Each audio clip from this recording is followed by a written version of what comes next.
ABC-യുടെ പ്രേക്ഷകർക്ക് വിഷു ആശംസകൾ. വിഷു ആയതുകൊണ്ട് ഒരു നല്ല കാര്യം പറയാം എന്ന് വിചാരിക്കുന്നു. നമുക്ക് മുനമ്പത്ത് ഈ കേന്ദ്രം വഖഫ് ബിൽ പാസ്സാക്കി കഴിഞ്ഞപ്പോൾ വലിയ ആഘോഷമായിരുന്നു എന്നറിയാം.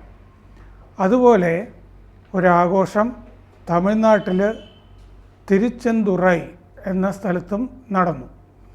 അതായത് മുനമ്പം പോലെ ഒരു വിഷയം തമിഴ്നാട്ടിലും ഉണ്ടായിരുന്നു എന്നർത്ഥം. തിരുച്ചിറപ്പള്ളി ജില്ലയിലാണ് ഈ തിരുച്ചെന്തുറൈ എന്ന സ്ഥലം. അവിടെ ചന്ദ്രശേഖര സ്വാമി ക്ഷേത്രത്തിലെ ഉത്സവം ഇത്തവണ പതിവിലും നന്നായി അവർ കൊണ്ടാടി. ആ ഉത്സവം വഖഫ് ബിൽ പാസാക്കിയ ശേഷമായിരുന്നു. 1500 വർഷം പഴക്കമുള്ളതാണ് ക്ഷേത്രം. പക്ഷേ ക്ഷേത്രത്തിലെ ഉത്സവം അവർക്ക് നന്നായി കൊണ്ടാടാൻ കഴിഞ്ഞിരുന്നില്ല. കാരണം 1500 വർഷം പഴക്കമുള്ള ഈ ഹിന്ദു ക്ഷേത്രം വഖഫിൻ്റെ സ്വത്താണ് എന്ന് അവിടുത്തെ വഖഫ് ബോർഡ് അവകാശപ്പെട്ടിരുന്നു. അതാണ് അതിൻ്റെ വിഷയം. തിരുച്ചെന്തുറൈ എന്ന സ്ഥലത്ത് ഒരു അഗ്രഹാരമുണ്ട്. അഗ്രഹാരം എന്ന് പറഞ്ഞാൽ പ്രേക്ഷകർക്കറിയുമായിരിക്കും, പാലക്കാട്ടെയൊക്കെ കൽപ്പാത്തി പോലെ ഈ ബ്രാഹ്മണർ വസിക്കുന്ന പാർപ്പിട സമുച്ചയങ്ങളാണ് ഈ അഗ്രഹാരം എന്ന് പറയുന്നത്. അവിടെ അഗ്രഹാരത്തിൽ 40 കുടുംബങ്ങളാണ്. ഈ അഗ്രഹാരം കേന്ദ്രീകരിച്ചായിരുന്നു അവിടെ വഖഫ് പ്രതിഷേധ സംഭവങ്ങളൊക്കെ നടന്നുകൊണ്ടിരുന്നത്.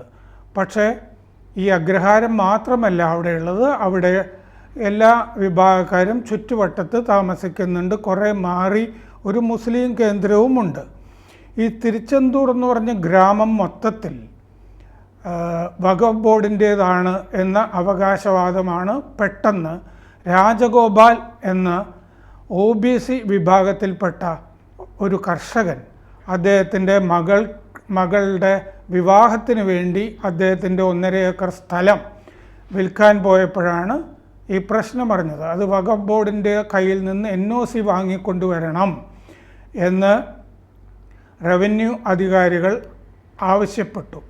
അപ്പോഴാണ് തൻ്റെ സ്ഥലം വഖഫ് ബോർഡിൻ്റേതായി മാറിയിരിക്കുന്നു എന്ന് രാജഗോപാൽ മനസ്സിലാക്കുന്നത്.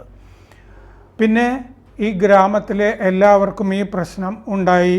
ഈ ഗ്രാമം ആകെ 900 ഏക്കറാണ്. ഇത് 2024 ഓഗസ്റ്റിൽ കേന്ദ്രമന്ത്രി കിരൺ റിജിജു ഒരു കേസ് സ്റ്റഡിയായി തന്നെ പ്രഖ്യാപിച്ചിരുന്നു. കിരൺ റിജിജു പാർലമെൻറ്റിൽ ഈ വഖഫ് ബിൽ പൈലറ്റ് ചെയ്യുമ്പോഴും ഈ കാര്യം ഓർമ്മിച്ചു. അമിത് ഷായും ഈ ക്ഷേത്രത്തിൻ്റെയും ഈ തിരുച്ചെന്തുറൈ ഗ്രാമത്തിൻ്റെയും കാര്യം ഓർമ്മിച്ചിരുന്നു. അതുപോലെ തന്നെ വഖഫ് ബിൽ അവതരിപ്പിക്കുമ്പോൾ മുനമ്പവും അവിടെ ഓർമ്മിക്കപ്പെട്ടു. അതായത് 2 ഗ്രാമങ്ങൾ, മുനമ്പത്തിന് പുറമെ തിരുച്ചെന്തുറയും അവിടെ പരാമർശിക്കപ്പെട്ടു എന്ന് നാം കേരളീയർ അറിയേണ്ടതാണ്. ഈ ഗ്രാമം അതിൻ്റെ ഒരു ഭാഗം മാത്രമാണ് ഇത് മുസ്ലിങ്ങൾക്ക് 18-ാം നൂറ്റാണ്ടിൽ ദാനം ചെയ്തിരുന്നതെന്ന് ഇപ്പോൾ വഖഫ് ബോർഡ് സമ്മതിക്കുന്നുണ്ട്. ഗ്രാമം മുഴുവനല്ല, ഗ്രാമത്തിൻ്റെ ഒരു ഭാഗമാണെന്ന് വഖഫ് ബിൽ നിയമമായ ശേഷം ഇപ്പോൾ സമ്മതിക്കുന്നുണ്ട്. മധുരൈ നായ്ക്ക വംശത്തിലെ റാണി മങ്കമ്മാൾ സംഭാവന ചെയ്തതായിട്ടാണ് പറയുന്നത്. 1954 ഗസറ്റ് വിജ്ഞാപനത്തിൽ ഗ്രാമം ഇനാം ഗ്രാമമാണെന്ന് പറഞ്ഞിരുന്നതായിട്ട് മുമ്പ് റവന്യൂ അധികാരികൾ അവകാശപ്പെട്ടിരുന്നു. ഇനാം ഗ്രാമം എന്ന് പറഞ്ഞാൽ ഗിഫ്റ്റ് ഡീഡ് ആണ്. അതായത് അത് സമ്മാനം കൊടുക്കുന്നതായിട്ട്, ദാനം കൊടുക്കുന്നതായിട്ടുള്ള ഒരു ആധാരമാണ് ഉണ്ടായിട്ടുള്ളത് എന്നാണ്. പക്ഷേ അതൊന്നും ഗ്രാമവാസികൾക്ക് വിവരമില്ല, അതിൻ്റെ രേഖകളൊന്നും ഇല്ലതാനും. അഗ്രഹാരത്തിൽ താമസിക്കുന്ന കണ്ണൻ വെങ്കട്ടരാമൻ പറയുന്നത് തലമുറകളായിട്ട് അവർ അവിടെ താമസിക്കുന്നു, ഇതുവരെ ആരും ഇനാം ഗ്രാമമെന്ന് പറഞ്ഞിട്ടില്ല. ഹിന്ദു ഭൂരിപക്ഷ ഗ്രാമമാണ്. 2022 ഈ OBC വിഭാഗത്തിൽപ്പെട്ട രാജഗോപാൽ എന്ന കർഷകൻ അദ്ദേഹത്തിൻ്റെ 1.5 ഏക്കർ വസ്തു വിൽക്കാൻ ശ്രമിച്ചത് മകളുടെ കല്യാണത്തിന് വേണ്ടി. വില്ലേജ് അധികൃതർ വഖഫ് ബോർഡിൽ നിന്ന് NOC കൊണ്ടുവരാൻ ആവശ്യപ്പെട്ടു. പക്ഷെ പിന്നീട് ഈ പ്രതിഷേധമുണ്ടായിക്കഴിഞ്ഞപ്പോൾ അവിടെ സർക്കാർ ഇടപെട്ടു. 2022 രാജഗോപാലിന് അത് വിൽക്കാൻ കഴിയുകയും ചെയ്തു. പക്ഷേ ഈ കേസിൽ തമിഴ്നാട്ടിലെ സർക്കാർ, മുനമ്പം കേസിൽ കേരളത്തിലെ സർക്കാർ ഇടപെട്ടതുപോലെ അല്ല ഇടപെട്ടത്. അവിടുത്തെ സർക്കാർ അലസരായിരുന്നില്ല, കേരളത്തിലെ സർക്കാർ അലസരായിരുന്നു എന്ന് നമുക്കറിയാം.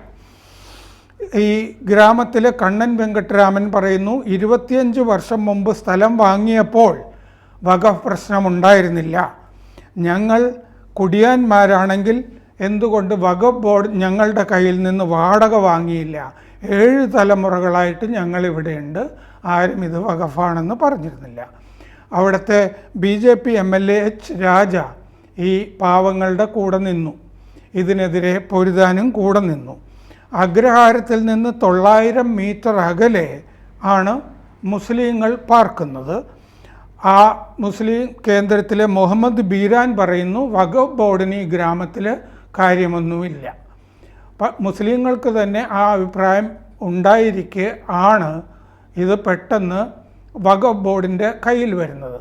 നരസിംഹറാവു പ്രധാനമന്ത്രി ആയിരുന്നപ്പോൾ 1995 പാസാക്കിയ വഖഫ് നിയമമാണ് ഈ പൊല്ലാപ്പുണ്ടാക്കിയതെന്ന് നമുക്കറിയാം. ഇഫ് ഇറ്റ് സീംസ് എന്ന് പറഞ്ഞൊരു പ്രയോഗം ആ നിയമത്തിൽ ഉണ്ടായിരുന്നു. അതായത് വഖഫ് ബോർഡിന് ഏതെങ്കിലും ഒരു സ്ഥലം അതിൻ്റേതാണെന്ന് തോന്നിയാൽ ഏറ്റെടുക്കാം എന്നൊരു വ്യവസ്ഥ അതിലുണ്ടായിരുന്നു.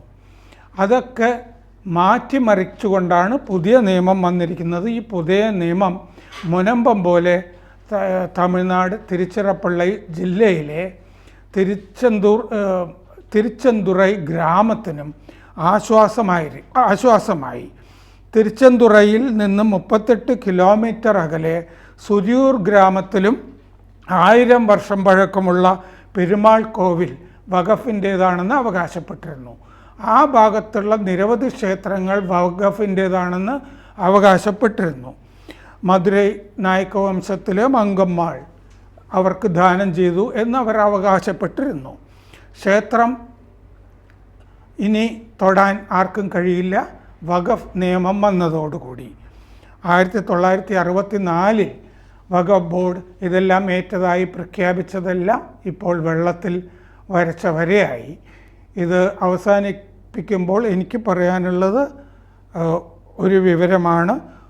ഈ തിരുച്ചെന്തുറയിൽ പ്രക്ഷോഭത്തിന് കാരണക്കാരനായ ആ പാവപ്പെട്ട രാജഗോപാൽ, മകൾക്ക് വേണ്ടി ഈ സ്ഥലം വിൽക്കാനായിട്ട് ഓടി നടന്ന രാജഗോപാൽ 1 കൊല്ലം മുമ്പ് മരിച്ചുപോയി. അദ്ദേഹത്തിൻ്റെ മകളുടെ വിവാഹം നടന്നു. പക്ഷേ വഖഫ് നിയമം വരുമ്പോൾ അദ്ദേഹം ജീവിച്ചിരിക്കുന്നില്ല. കൂടുതൽ വാർത്തകളും വിശേഷങ്ങളും നിങ്ങളിലേക്ക് എത്താൻ ABC മലയാളം സബ്സ്ക്രൈബ് ചെയ്യുക, ബെൽ ബട്ടണും അമർത്തുക.